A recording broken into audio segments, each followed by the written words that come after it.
Next up, beautiful Zora, who has now fully recovered from her splint bone injury, but we have been using this rehab opportunity to really change some things about her body. So Zora has previously had a very inflated rib cage because she wasn't using this portion of her spine properly. So this part just hung out essentially. So we have been working really hard to help encourage this posture, which loosens through her shoulder and allows her to use the rest of her body. We're now up to a little bit of lunging. Oh, that was clever of me, hooked it on my foot. So let's go show everyone what we're doing. Hey, Zorpacore. You would like to stay with Blondie? I know you're not that keen on going to the arena on your own, but we need to do that today. Come on, darling. Come on, my squishy girl. So Zora, in her rehab, I've spoken a lot about this actually over on my Patreon. I recorded a podcast all about rehab because I think that so often rehab is just that piece of paper that the vet gives you, and actually it's so much an opportunity for change and for postural development and for injury prevention actually. And so I talk a lot about this over on my Patreon, and I know I talk about my Patreon a lot because it's so valuable. It's £5 a month and you can gain access to hundreds of videos that I have created about how I train my horses, podcasts, Q&As, all of these things about how I help the horses that I help. And I would like some more people to be over on there. So if you do feel like you can support me and my horses and also want to learn something amazing, that one probably comes first before the supporting me and my horses, then please follow the link that's up here because it's really valuable and I've helped thousands of people, but I would love to help more. So if you can, please do head over there. But I want to give you a little insight into the kind of things that we talk about. And you know, injury prevention is a huge one, and changing our horses so that they can feel good and positive in their bodies for the rest of their lives is something I talk about. And the way that we have our horses and the way that they use their bodies. You know, if your horse is using tension patterns and anxiety and running and you have to lunge them for half an hour before you can ride them, you know, you're kind of not in a great place. And we need to be thinking, okay, how can I help my horse be soft and relaxed all of the time so that then they can be their best self and do their best work with me and go to a competition and it not be a tense, sweaty mess.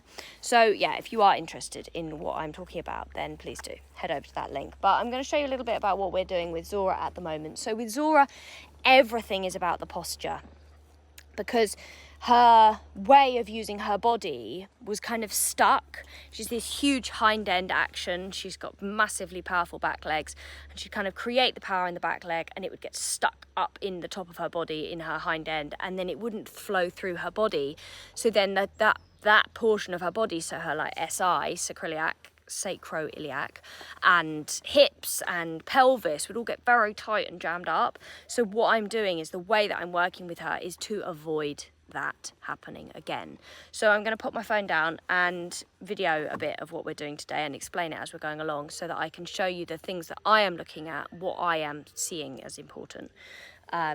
She might be a bit upset about being down here on her own because Blondie is actually a bit upset about her being down here without her. So if she does shout a bit, then that is why. But we're, you know, it's working on that too. It's all life's journey.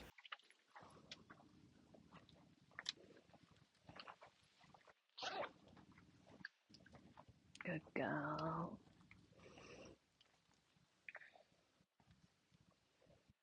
So we just start by spending a few minutes standing square.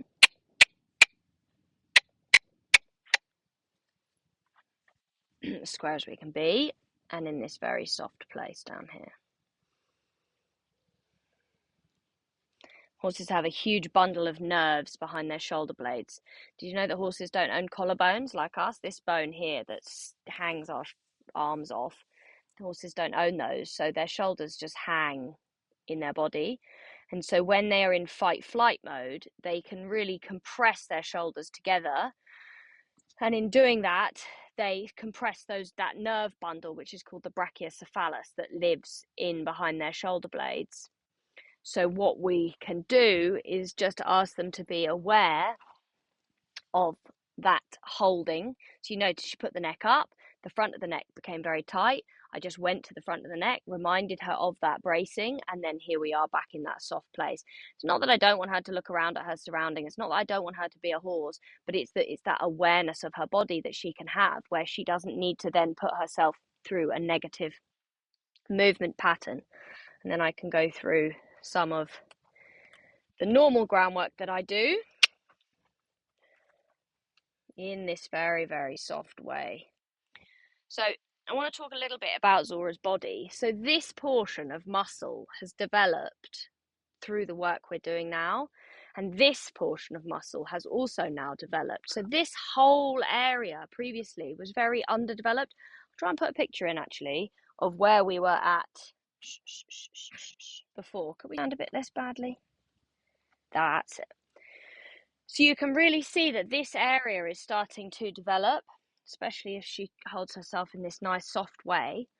And what this is then going to do is bring the shoulder out more so the core can come up, and then the energy from the hind leg can come through.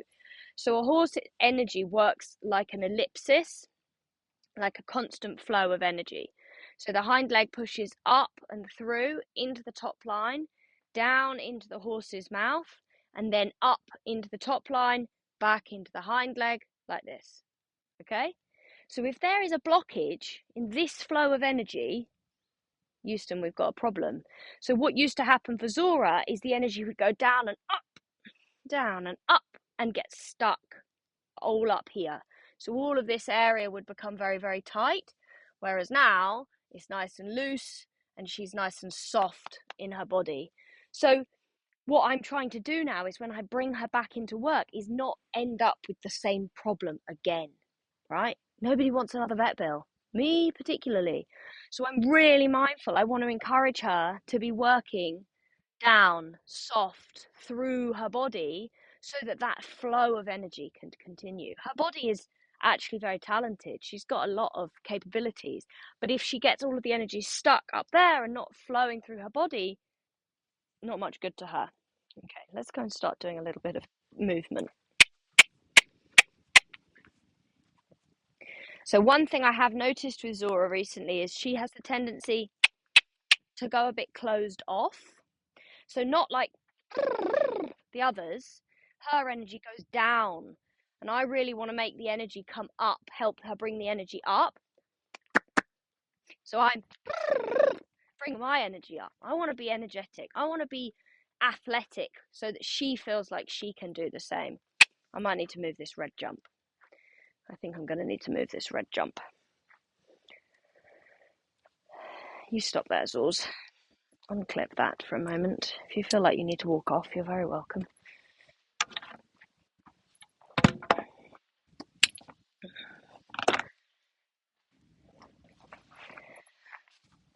Ruffy, stop digging holes, Papa Squish.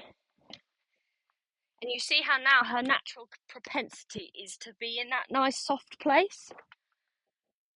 This is what we want. We want our horses to understand what feels good.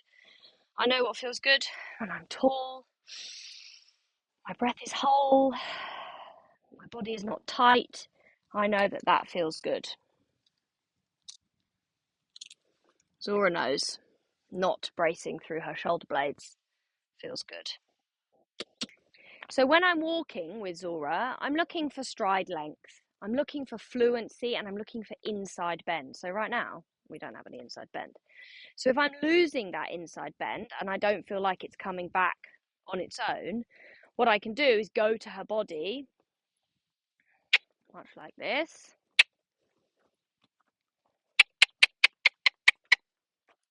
Move her body, feel the softness in her body again. Make sure it's feeling forward in her body again. And then sending her out and forwards, out and forwards, out and forwards. So now we're working on creating that soft place that we had before stationary into movement. And that's quite hard. She's got to have a lot of balance, a lot of strength through her whole body to be able to hold herself down and soft. It's like us being tall on a horse. We have to have good core strength to be able to do that. For them to be held themselves down and soft, they have to have good core strength. So it's interesting, being down here on her own, Zora finds focusing on herself incredibly hard. So although this week we've been doing some very successful lunging, today she's finding that much more difficult. See, her focus goes out of the arena all the time. All of the time out of the arena. I have to work quite hard and quite consistently, girl, to keep her focus onto what she's doing. Because when she loses focus on what she's doing, she loses focus on how her body feels, and then she sinks back into old negative. Short interlude to let the postman in. Bloody signal for letting the automatic gates work. Very hard work. Pity as well, because we just started making some really nice body posture.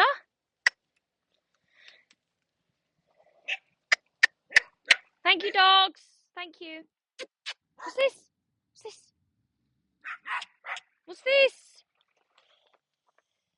Dog snacks, horse snacks. Trying really hard to retrain my dogs not to bark so much. It's working relatively well. Bentley! Bentley, no! Bentley, no! Oh, trying to do two things at once. What is it with dogs and postmans? We don't want her bracing down and in on the inside shoulder. We want her to be using her rib cage. And it's nice because I can kind of start to see the future with Zora again now. There was a long time in her body where I just really felt like we were so stuck. Like we had real problems with saddle fit. Every time we had a saddle, it would slide up her neck because she didn't have a developed shoulder. And this is all my own making, or my own lack of knowledge. When you have a horse that comes to you with something different to what you've seen before, I have to learn more before I can help, right? And so most of the time these days, horses come to me and I know what I'm doing and I can see the route forwards. But with Zora, where she'd had injuries and she had this huge motor and her whole body was so functioning, I've had to really learn totally different ways to help her. And it's been very interesting and also quite frustrating because I've kind of had this lovely horse who is sound and doing things, essentially to the normal onlooker. You'd think, oh yeah, that's great, keep going. My vet, oh, the injury of the splint bone is healed, so now you can just crack on. And yeah, I guess so. But in what saddle? I couldn't get a saddle that didn't slide up her neck because even when it was custom made for her, because her body was pushing it to do that because of this huge engine that she has. So I've really had no choice but to kind of step back and change the way that I'm doing things, because otherwise I was going to end up with a lame horse again, or a horse that's never going to have a saddle that fits, or a very funny fat looking horse because her rib cage sticks out. And it definitely still sticks out to a degree because we're not all the way through this journey, but we're getting there. We're doing the best we can with the help of my bodywork people, with the help of her trimming with her feet because she doesn't wear shoes, with the help of her trying a little bit. So yeah, right, let's go and see if we can do some trotting. So no training aids have been involved in the making of her posture. I was using those belly bands before, but more recently I have just been using groundwork techniques, making sure that we are keeping that bend. So you can see that she can't yet hold the posture all the time. And this is what we want to get to, is that she can remain down, soft, using her whole body very, very consistently. Can't hold it for very long at the moment, not very strong yet, so I don't ask for loads. And that's why I talk about this in my podcast that I made. But if I was to put a training aid on her at this point in her training that held her down, I wouldn't do that because I don't have any. I don't like them. I don't believe they have a place. I would be making her body do something that it's not ready to do. You can see she goes down, she comes up, she goes down, she comes up. That's her natural state. Now, I have to see what her natural state is at the moment, see where her strength is, see where her weakness is, and act accordingly. If I was to force her, lunge whip, side reins, for example, I would be forcing her to do something her body isn't ready to do. And all she would be left with, because she doesn't have the strength to hold that place consistently, would be to compensate. And then so the cycle begins. So I would rather go slower. And if my horse couldn't walk like this, so we did weeks of walking in a soft way before we started the trotting. And even now you can see the trotting is not very consistent. I wouldn't have started trotting until she could do this, because I believe that otherwise I would have been asking her body to do something it's physically not ready to do. So now we've had a little walk and a little spiel from me. I'm going to go back up to trot. You can see that little bit of resistance still in the trot transition some of the time. And I think it's because she still finds it quite hard. So we just do little bits. Not fast, not hard, just soft, floating if we can.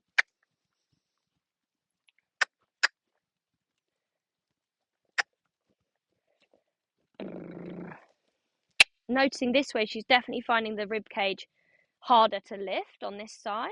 Now we're just going to do a little bit on the right rein. And it's also working when you're rehabbing, not to working to exhaustion. You know, working a horse in a positive way, a little bit at a time, not loads and loads. I don't need her to be super fit. I need her to be super strong. How do we get strong? We push our muscles, but we don't necessarily exhaust them. They also don't get the choice to tell us what's wrong, you know, a bit. We can see it if we're clever, but they don't get the opportunity to say it like we can say it. You know, when you're doing a gym session, you can feel you're starting to get a little bit more worn out. Then you get that chance to rest yourself. Oh dear. You need a friend? Good girl. But I'm really happy with how her whole body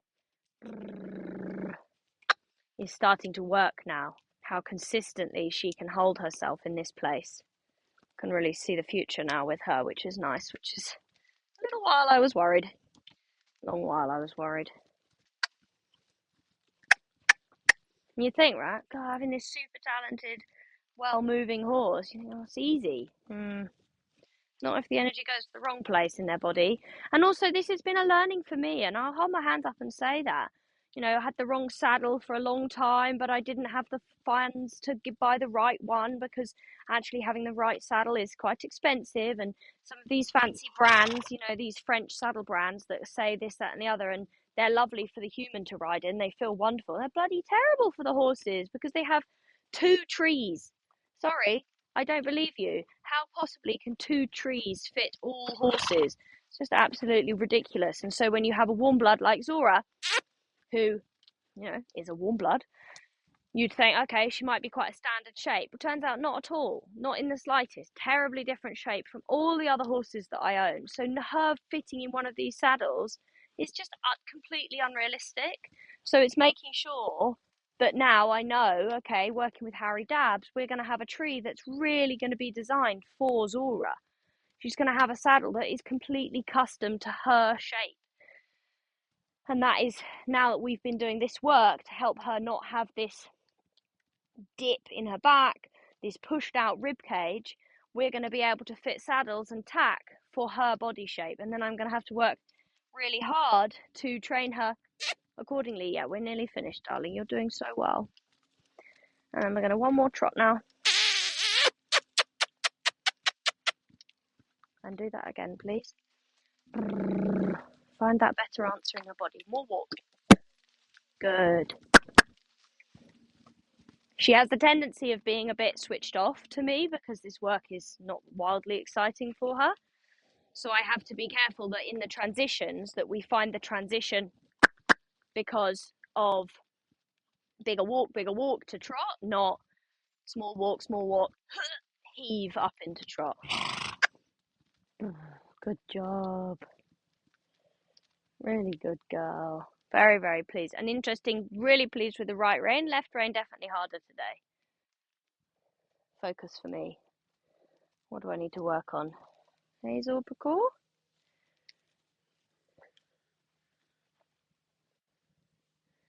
Good girl. Oh, there's a buzzard doing a buzzard thing. Not buzzard. What are they called? The ones that hover. Huh. Let's see if I can show you. How cool. I wonder what it's seen.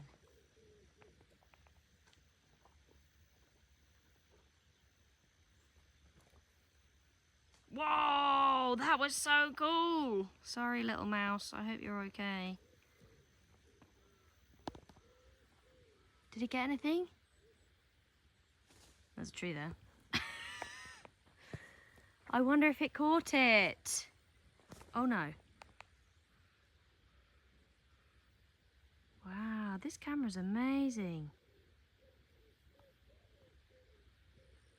Oh, okay, bye. Well, that was certainly random. Zora's just here, having a little lick and a chew. Good girl. Hot today. Right, well, let's head back up. And next we're going to exercise Blondie, and I'm going to explain to you guys a little bit about what we've been doing, which is interesting. We had a jump, actually. We did do some jumping, which was very cool. I doubt we'll be doing any jumping today. Who knows? Maybe she'll see the jumps and think, yeah, great idea. Maybe she'll think, absolutely not. But the most part of with Blondie is that I absolutely mustn't make her do anything. And without really even knowing, putting my leg on and asking her a question of, can you go forwards, is essentially, in her book, making her do something. So, yeah. Blondie's a lot. But this is another thing with Zora, just going back to Zora. Now, slow down. Flies are horrible at the moment. Is that when we walk up hills, Zora has the tendency to really pull and brace herself. And so we're working on going a bit slower and softer, it's better, up the hill. So she's using her back legs to push, not the front legs to pull. I think that's enough about biomechanics and Zora. I could talk a lot about this. And I do talk a lot about this over on Patreon. So if you would like a bit more in-depth, here's that podcast I was talking about. That's public, actually, that podcast. I want everyone to know about the rehab and how my views on it. So, yes, enjoy. Maybe over an hour of your life. No, it is an hour where you can learn about what I think about rehab, training aids, speed, vets, all of the above.